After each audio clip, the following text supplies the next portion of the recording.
नमस्कार मंडळी. तर सकाळची देवपूजा चालली आहे.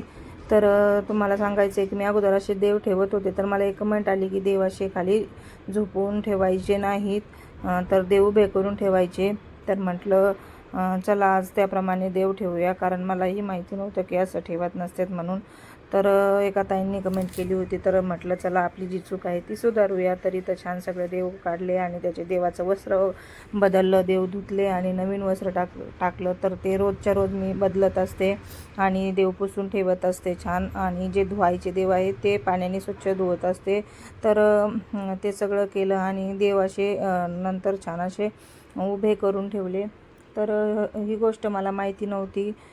तर आणि असे उभे करून ठेवले ना, तर छान एकदम मस्त बसले ते लाईनमध्ये आणि सुटसुटीत पण वाटले पहिल्यापेक्षा. अगोदर छान सुटसुटीत छान दिसत होते. देवघर पण मस्त दिसत होतं. तुम्ही बघू शकता किती छान असे दिसत आहेत. तर मला सांगितल्याबद्दल त्या ताईंचे खूप धन्यवाद. असं माझ्याकडून काही चुकत असलं तर नक्की मला सांगत जा, तर मी ती चूक सुधारण्याचा प्रयत्न करेल. तर इथं मला बनवायचे होते आप्पे. पीठ भिजत ठेवलं होतं, फर्मेंटेशनही खूप छान झालं होतं.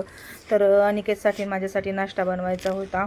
अदितीला आणि तिच्या पप्पांना सकाळीच आप्पे आणि चटणीच दिलेली होती टिफिनला बी नाश्त्यासाठी, आणि अदितीलाही आप्पे दिले होते. तर इथं म्हटलं चला आमच्या दोघांच्यासाठी बनवूया. तर इथं गरमागरम आप्पे अगोदर एक बॅच बनवली आणि ती अनिकेतला दिली काढून खायला गरमागरम.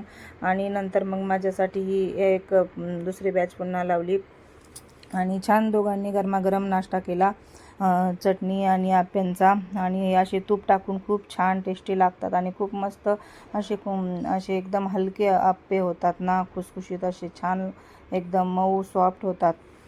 तर हल्ली आम्ही जास्त आप्पे, इडली, डोसा असा नाश्ता व्हायला लागलेला आहे आमच्याकडे. तर खूप छान लागतो सकाळी. आणि जेवणामध्ये मला तुरीच्या दाण्यांची भाजी बनवायची होती, जी मी रात्री तुरीचे दाणे भिजत टाकले होते. गावाकडून आणलेल्या तुरी होत्या, तर त्या भिजत घातल्या होत्या आणि त्याला छान 7-8 शिट्ट्या दिल्या आणि म्हटलं त्याचीच भाजी बनवूया. हिरवी मिरची घालून याची भाजी बनवत असते, खूप छान लागते. मसाला वगैरे नाही आवडत मला त्याला टाकलेला.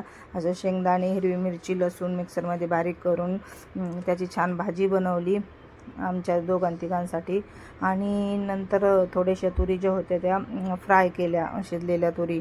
आणि डिरेक्टली संध्याकाळी मग मी भाजी आणायला गेली मार्केटला, कारण सगळ्या भाज्याच संपलेल्या होत्या. टॉमॅटो वगैरे सगळं संपलं होतं, काकडी, गाजर. तर अशा सगळ्या भाज्या घेऊन आले. आणि असा होता आजचा माझा दिवस. बाय.